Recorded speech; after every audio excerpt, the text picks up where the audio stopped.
Hey Eurovision fans, Raiven has been selected to represent Slovenia in Eurovision 2024. We're going to learn about her as an artist, check out the visual preview for her song, and react to a compilation of songs from her last EP. Then we're going to talk about how she could do in Malmö in May. So let's kiki. If you're new here, welcome. My name is Tom. I'm an Irish Eurovision analyst, and you can find all of this stuff on my Eurovision channel.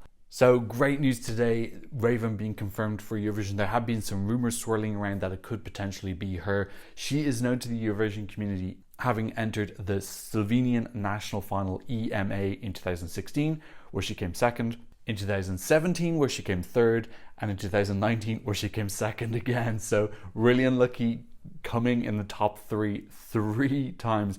All of those were really great songs. I have always been a huge fan of her. I've known about her. I always hoped and kind of expected that she would represent Slovenia at some point. I assumed that she would win a national final.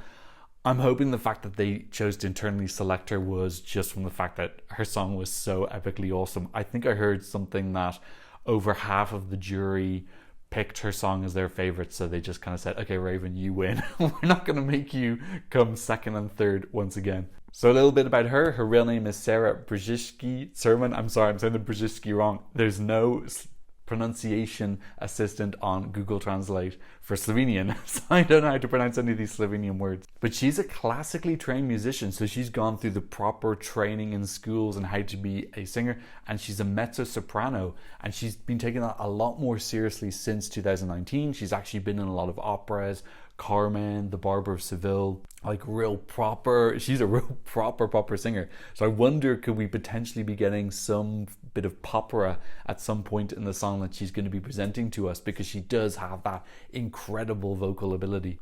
I don't know if she's massive mainstream. She doesn't. I looked up on her Wikipedia her chart success, and I'm not sure if it's not updated or not, but it doesn't appear that she's had any big charting songs.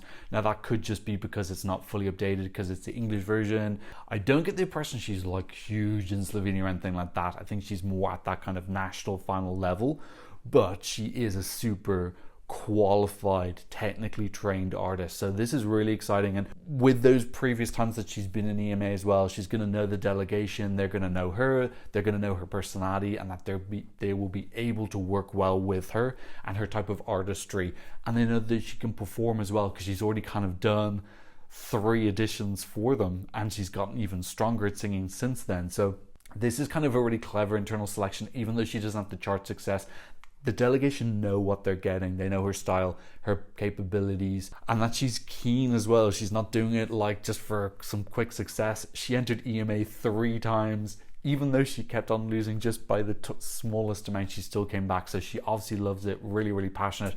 Her mother said that she'd always envisioned her being on the Eurovision stage since the age of 5. So that's a clever mother. She also plays the harp, which I'm extremely intrigued about. I wonder, is she going to some point sneak on a harp to play on stage? Obviously, we know the instruments played on the Eurovision stage aren't live.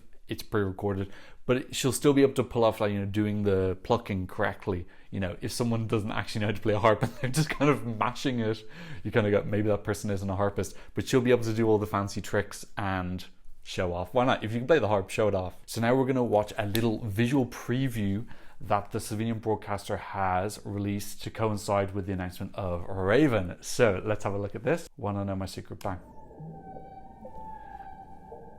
And we're gonna, oh my god, it's really chilling, dark, atmospheric, that beautiful hand. Ooh, those noises, they sound like an animal, like a serpent or something.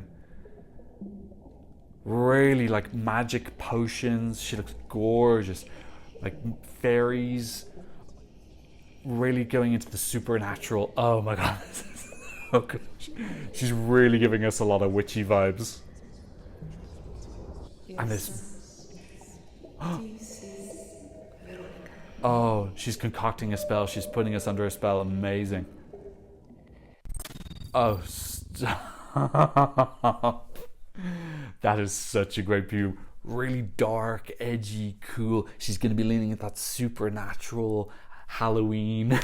Good witch. Like, not like kind of old witch with the warts and the big black hat. More kind of like new mystical forest witch nymph.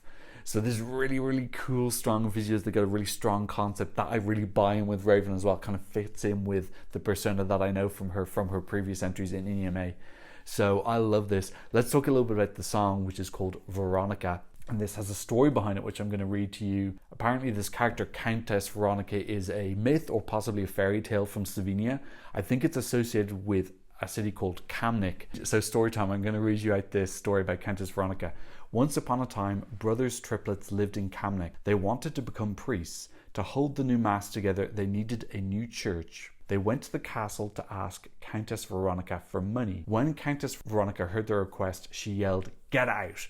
I would rather change into a serpent this very moment than giving you a single penny for your silly work." She madly hit the wall with her fist. This can still be seen today. The mighty sky heard her shouting, and her curse was fulfilled. The young countess started changing into half woman, half snake, and the earth opened up and swallowed her. You can still see the cave which she sank into. With Countess Veronica's money, the newly ordained priests built a number of churches and chapels, which can be seen in the valley from Maligrad Castle Hill. The haunted Veronica still lies below the Maligrad Castle Hill. Veronica was greedy. She wouldn't give the guys money for a church, so they killed her and took her money. It kind of sounds like that. And then they made up a story about witches and serpents and whatnot. Kind of sounds like they robbed her. Why? Because she turned into a serpent that they get her money. I don't know, a little bit dodgy. In any case, the main part of the story is this Veronica being too greedy, not helping out, and being cursed to become a half serpent. So maybe that was something that we're getting an indication of in the music video, where she was kind of by the water touching it. We heard this like slight whispering thing that might sound a little bit like parcel tongue from Harry Potter, like snakes talking. So I absolutely love this theme and these visuals. It's so Game of Thrones, mythology, fantasy. They're going to be able to do so many incredible things with the visuals because they've given themselves such an interesting concept to work with. They can have serpents, they can have that moon. That short clip there visually for me was amazing. Really, like, that's ready to go on the Eurovision stage. Add in a couple of more things. That didn't even have music, and I was entranced for 45 seconds. So they've got a really, really, really clever, cool concept here. I love that it's part of Slovenian culture as well. This is a Slovenian myth that apparently is very well known. So it feels really authentic. It's showing off the culture. There's just so many things here I absolutely love. I can totally see that this is what she suggested to them. They're working with her. Let's make some amazing visuals, a teamwork system. So thank you to EMA Unofficial, who I follow on Twitter. I get all my Slovenian advice from them. They've suggested I check out the official preview for her EP album. It's 5 of her songs put together, so that's cool because it kind of gives us a broader range of what type of music she does, and there's some visuals as well, so we can get an idea what she might do in Malmö. The EP was called REM. Wanna know my secret band? She's very beautiful as well. She's got a very stunning face. So kind of simple video here, but just showing off the ease and how she sings. I think she likes to play a lot with electronic sounds and singing in Slovenian as well. I guess her song will be in Slovenian, although that's going to be really super cool as well. 2nd year in a row, Slovenian song. So here showing off a kind of like more intimate side. Really, really, really lovely representative for Slovenia. I love this choice, it's so nice. Ooh, she does like to get like kind of play and get dirty with sounds as well though. She'll get ugly if she needs to. Like Chaos is quite, well, it's coming up later, you'll see it's very chaotic. Kind of almost sounds like horror movies sometimes. Okay, and this is the second one.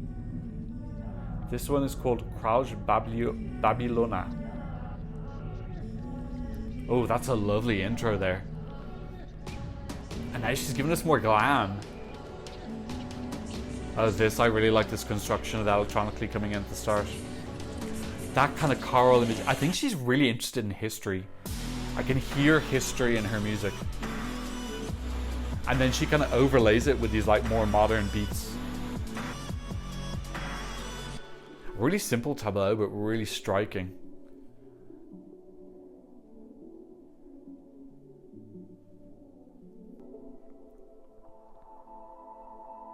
Using pauses effectively as well, which is really nice.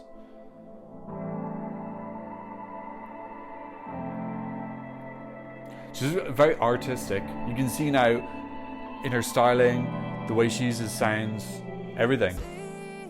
She's got a strong point of view. Trez maybe?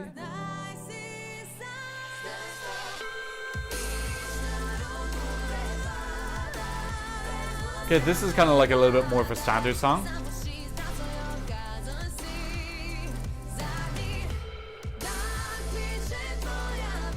I think our common thread is that there's electronic sounds. This is a lovely song.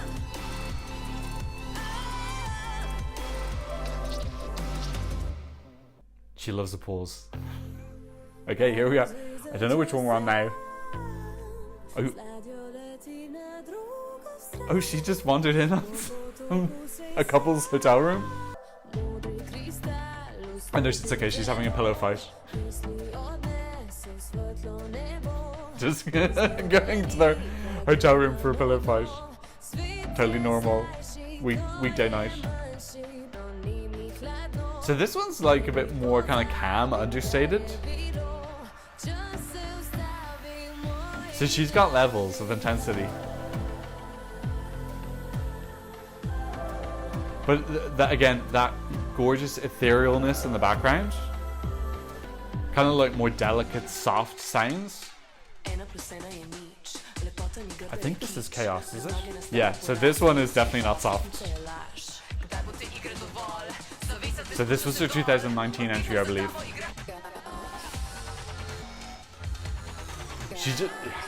Even this is really simple, just the light effect on her face.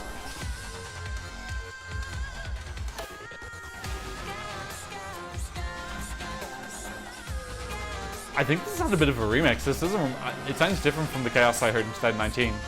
I remember being like way more like rattly, noisy. Great handography there as well, I love that.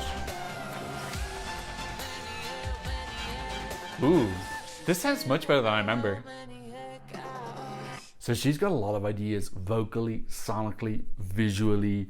So I just hope that she can work with the delegation and they can just get the best of those. So she kind of does like a bit of a brain dump, all the things that she's thinking, and then they can come with her with like a really good graphic artist, which they've already done. Again, that preview clip was really, really perfect for converting what she has into a really vibrant, colorful, imaginative. Like that clip really was very evocative for me. It made me think of fairies and mysticism and witches and these kind of like old folk tales. So they've done a really great job there, and I'm really excited. I thought Joe Wright's visual preparation last year was also really great. I love their styling, I love their music video. So I think the Slovenian delegation has really turned around in these last 2 years, and they're making much better decisions. I think this internal selection method works much better for Slovenia. Picking person who's really talented, got a great song, maybe giving it a little bit of a revamp, and then just putting all your resources into making that work, as opposed to running a national final that nobody's watching. Like the votes for Last Pizza Slice in 2022 were really low. I think they had 4,000 votes. Like if you go on WeWe blogs, they've got polls that have got much more votes in it than the Slovenian national final. So it's just, I just don't think that the national final method was working for them. Maybe in the future they can come back to it, but at this point in time the internal selection method seems much better. I'm really genuinely excited for this song, Veronica, and this is the year of chaos. We're having so many cool out there different artists. Used yesterday, Marina Sadi with her ethnic Greek element. Now we've got Raiven, who's going to be giving us something really different, her weird electronica. We could have 5 minutes for Estonia. So this, I think, is a Käärijä effect, and I want to specify, when I say the Käärijä effect, I'm not saying that people are copying Käärijä at all.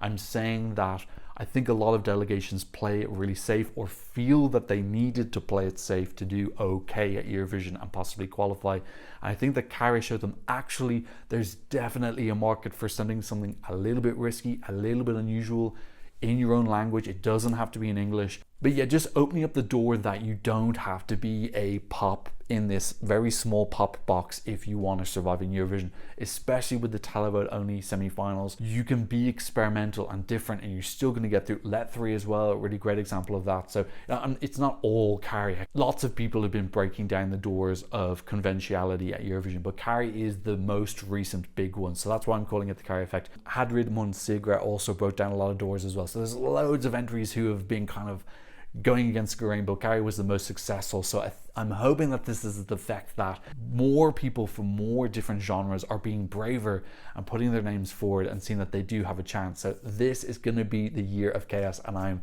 totally here for it. Okay, so that's what I thought about Raiven representing Slovenia and Eurovision 2024.